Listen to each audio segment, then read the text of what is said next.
शीत दिने जदि आपण ये आचार ट्राए करना तो थरे देखिले आपण ट्राए न करी मध्य रही परिबेनी। चलतु बनैबा ये शीत दिने इंस्टांट बिना खरारे गोटे सुंदर रेसिपी खटार रेसिपी चटपटा खाइबा तो बहुत भल लगे। तो चलतु देखिबा आज गोटे सुंदर रेसिपी। आचार पे मुझे सब परिबा नहीं आपको प्रथम चोपा छड़े भलसे धोई पूरा क्लीन करी गोटे टावेल रे पूरा क्लीन करिक नहीं एबे आम या सब लंबा लंबा करी काटी नबा।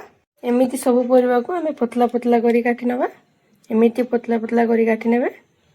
जेहेतु आम आपको खरारे न दे इंस्टांट बनैबा तो सेतिबाई एमिति पतला पतला करी काटी नेबे।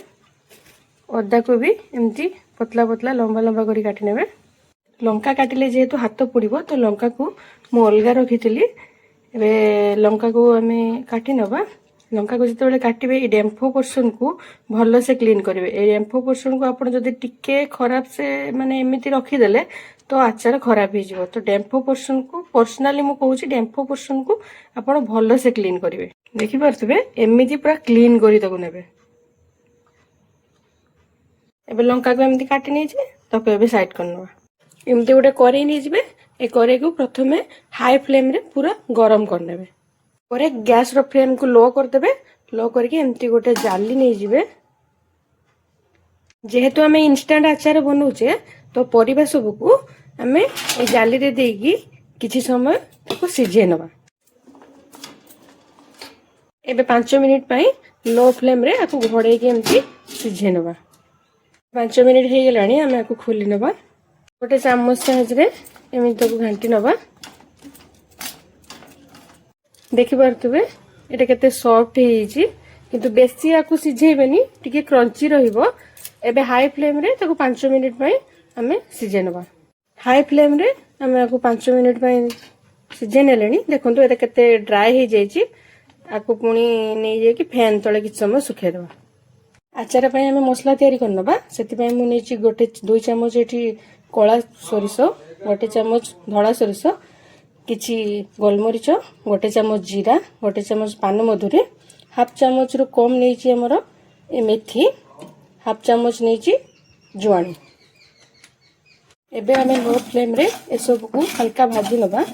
बेसी भाजबेनी अल्प समय भाजबे कारण सोरिष अच्छी नहले आपको पिता हो। हाथ रे एमती धरी हला भलिया गरम एमती ताको गरम करिवे। बेसी भाजबेनी। गोटे चम्मच दे दीची लुण। लुणर परिमाण टिके अधिक रखिए कारण नहले आचार खराब हो। हाफ चम्मच को टिके कम देदेबा हळदी गुंड।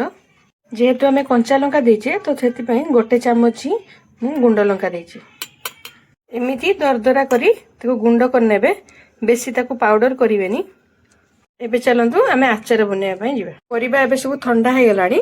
एबे ताको दे देबा। ए लंका को भी दे देबा। जो गुंड मसला करके रखी ताकू सब भी देदेबा। चम्मच आम देदेबा ये कला जीरा को। मुझे किसी सोरिष तेल नहीं जहाँकि हाई फ्लेम रे ता कंचा स्मेल गला पर्यंत फुटे नहीं। एबे आम तेल को देदेबा। आचार रे खट्टापण आनिया मुझे देची 5 बड़ चम्मच भिनेगार। एबे सब को आम मिक्स करनबा। देखंतु मिक्स कर सारा पर केते सुंदर डिलीशियस देखा जाउची ना। मुझे प्रोसेस कहली जदि आपण ए प्रोसेस रे आचार को तैयारी करिवे तो मिनिमम 3 मास पर्यंत एयर टाइट कंटेनर रे आपण आपको स्टोर करी रखि परिवे। देखि पारुथिबे हमर इंस्टेंट आचार अति कम समय रे घरे केमती तैयारी हो गला। मु तो कहबी आपण घरे थरे आको निहाती ट्राई करंतु। देखंतु केते सुंदर देखा जाउची ना। आपण माने आचार को गोटे दिन स्टोर करी रखिला परे नेक्स्ट डे रे खाइबे तो आचार बहुत सुंदर लागिबो। वीडियोटी भल लगे लाइक शेयर सब्सक्राइब करने को जम्मा भी भूलिबेनी। रहिली जय जगन्नाथ।